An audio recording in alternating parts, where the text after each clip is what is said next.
Olá pessoal, tudo bem? Meu nome é Guilherme, eu sou responsável técnico do consultório Neuromogi em Mogi das Cruzes. Hoje a gente vai falar a respeito dos tumores cerebrais nos adultos. Não deixe de seguir a gente nos nossos canais, YouTube, Facebook e no Instagram. Bom, em relação aos tumores cerebrais do adulto, a gente tem dois mais prevalentes, sendo eles um benigno e um maligno. O tumor mais prevalente benigno do adulto jovem é primário do sistema nervoso central, ou seja, um tumor que está no cérebro e origina-se das estruturas que o compõem, são os meningiomas, lesões benignas que estão associadas com crescimento volumoso de tecido cerebral em longo prazo, ou seja, é um crescimento que ocorre num longo período e, em alguns casos, eles podem estar associados com dor de cabeça de difícil manejo, dor de cabeça de difícil controle e perda de função relacionada principalmente à base do crânio, onde nervos que compõem a deglutição, o movimento da face, a audição, podem estar cometidos ou deslocados por essa neoplasia. Os meningiomas são tumores benignos, mas algumas situações fazem com que eles possam ter comportamentos mais agressivos, principalmente dependendo dos seus subtipos, algo que só é conseguido identificar após a ressecção deles, seja ela parcial ou total. E a evolução normalmente costuma ser muito boa dos casos operados com técnica complementar, com cirurgias assistidas por todos os insumos que a gente pode dispor para garantir a segurança do paciente.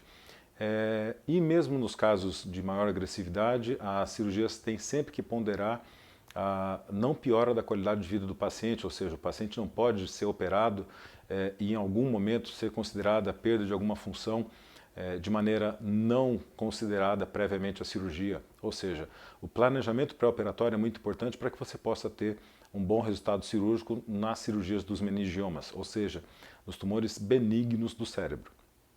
Apenas para pontuar, nem todo meningioma tem que ser operado, principalmente considerando-se a idade em que ele é descoberto, muitas vezes incidental, ou seja, o paciente descobre um meningioma aos 60, 70 anos, não necessariamente ele precisa ser operado, ou seja, se ele chegou até essa idade sem que a doença apresentasse o sintoma, tem que ser considerado muito a indicação pela morbidade da cirurgia no paciente de mais idade.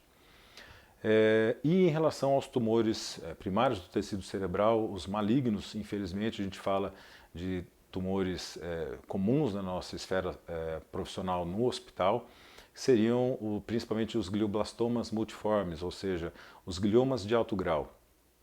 Os gliomas de alto grau a gente tem que considerar dois picos de incidência deles, que eles podem começar numa idade muito mais precoce, em torno dos 20, 30 anos, como tumores de baixo grau e que na evolução eles podem ir para tumores de maior grau dentro da sua complexidade e infiltração do tecido cerebral.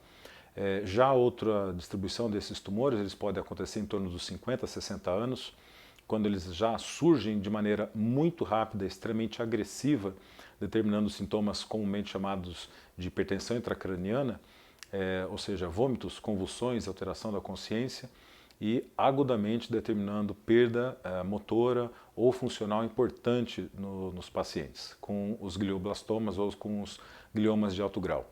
São situações cirúrgicas inquestionáveis, de imediato, que sempre tem que ser considerada técnica complementar para que você possa garantir a integridade do paciente no pós-operatório, inclusive cirurgias acordadas com vários pacientes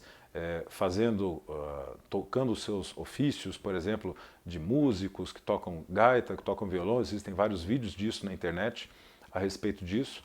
E o mais importante nesses pacientes com glioblastoma ou com os tumores cerebrais malignos, é importante você definir a forma do tratamento e o tratamento complementar pós. Quimio, radioterapia, isso não pode faltar aos pacientes que têm essa lesão, principalmente para prolongar o período livre de doença, a sobrevida dos pacientes dentro da sua independência. Esperamos que vocês tenham entendido. Quaisquer dúvidas que vocês tenham a respeito desses temas, mande para a gente que a gente vai responder todas dentro do possível, para que todo mundo utilize esses conteúdos da melhor maneira possível. Obrigado.